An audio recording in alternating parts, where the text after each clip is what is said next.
Hey guys, what's going on? Happy Monday to everybody. So, just want to say thank you to all my regulars who've been with me for a long time. I love you guys and gals. You are the best. If you're new and you like good baseball content, make sure to hit the like and subscribe button. Hit that notification bell so you don't miss great videos, either whether it's Yankee related or baseball related. I'll start incorporating some more teams, and I've gotten some requests from folks. I'll be incorporating a little bit more of that as well. But any breaking news, trades, free agency, all that stuff, you get it here. So with that, I want to make a couple observations after the Yankees' first series, home series with Boston. They won 2-1, obviously, but there's some things. I mean, and notice obviously the starters did not go long enough, and I know they're still abbreviated. They're still on pitch counts because of the shortened spring training, which is going to affect them more than position players. So that's going to take a little while. And yesterday, with the exception of Jordan Montgomery, got hit with a comebacker, unfortunately. I thought he would have gone a little bit longer, but that was unfortunate. He seems to have some swelling in his knee today, so hopefully that'll be a little bit better in the next couple of days, and he won't miss a start. Cole had a rough first inning, but then he settled down. He was fine after that. Same thing with Luis Severino. Their velocity was there. Cole and Severino were throwing, pumping 97, 98, 99, so the command will come. I'm confident of that. Now, with that, I mean, one of the things that I observed is the long relievers. They use way too many pitchers. Okay, 8 pitchers the first game, 7 the second. I don't remember how many whether yesterday, 5 maybe or 6. A lot of pitchers, a lot of pitchers. So, and that needs to come down, obviously. And I've mentioned this, with once the starters give a little bit more length, long relievers like Michael King, Clark Schmidt, maybe even Luis Hill, Davey Garcia, guys like that. J.P. Sears is up there right now, and some other guys. Can get an opportunity to kind of bridge the gap between the starters and the short relievers so that they can capitalize on these bullet throwers on the back end of the game. We'll see if that happens. And again, the runners in scoring position was not that great the first 2 games, but yesterday was dreadful. Absolutely dreadful. So, and personally, I have some Oswald Peraza, Oswaldo Cabrera, Estevan Florial. Right now, they're some of their top prospects. They are raking in AAA. I would still give it a few weeks. I wouldn't panic yet, but in May, if those guys are still playing well and guys like Hicks and Gallo are not, I would be sitting those guys or designating them or something and bringing up some of these young kids. Get an infusion of youth and hustle here.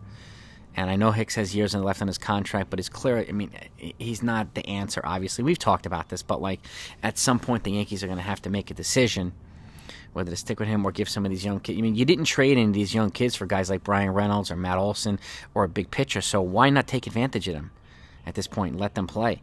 These kids are raking, and they raked in spring training too, and they're good defenders. They hustle. They're indicative of what Dylan Lawson's trying to do now, right? Good contact hitting with some power, some good base running. Right now, Isaiah Kiner-Falefa is the only guy with speed on the team. And I still think the Yankees have to figure out their batting order a little bit as well. So that'll come over time too with the new kind of additions to the lineup. So, but I wouldn't hesitate to use the kids. Some kids, Ken Waldichuk and some of these other pitchers too, Wisniewski, they're up in AAA ready to kind of, hit the boat too or climb onto the boat. And I wouldn't hesitate to use some of these guys. Really, to get some an infusion of youth onto this team. I know they did some of that this offseason. They got better plate discipline. I like the Minnesota trade, but clearly there's still some things that need to be ironed out. But the 2 most glaring guys, essentially are Gallo and who's in his last year of his contract, so they could do something there. I like Gallo. I hope it pans out, but at the end of the day, if the Yankees want to stay competitive, especially with teams like the Blue Jays, who they're coming into town now, and they're going to be really hard to play and beat. So guys like that, we're going to need to put youth versus youth and hustle versus hustle and athleticism versus athleticism. And we don't have enough of that right now.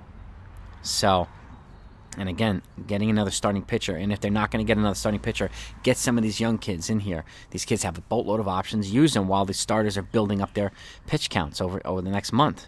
So, and they have the 28-man advantage until the end of April. So take advantage of it. If you need to bring up some of these other kids, bring them up.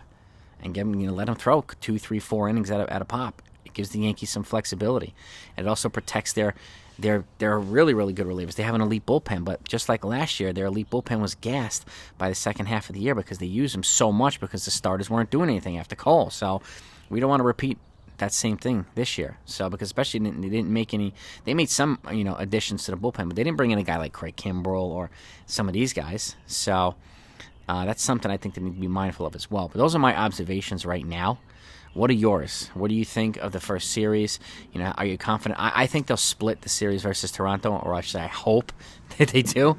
But give me your insights here. What do you think where we stand? You know, and I would keep an eye on guys like Gleyber Torres as well. And I would be sitting DJ less than more. I would be sitting Hicks, not DJ. And again, I wouldn't hesitate to DH Gleyber Torres if guys like Stanton, who's locked in, obviously, and some of these other guys are, you know, need an off day or whatever, going to play an outfield or whatever it is, rotating that and getting that extra bat in the lineup that's not a defensive liability can be a good thing. So let's get into it.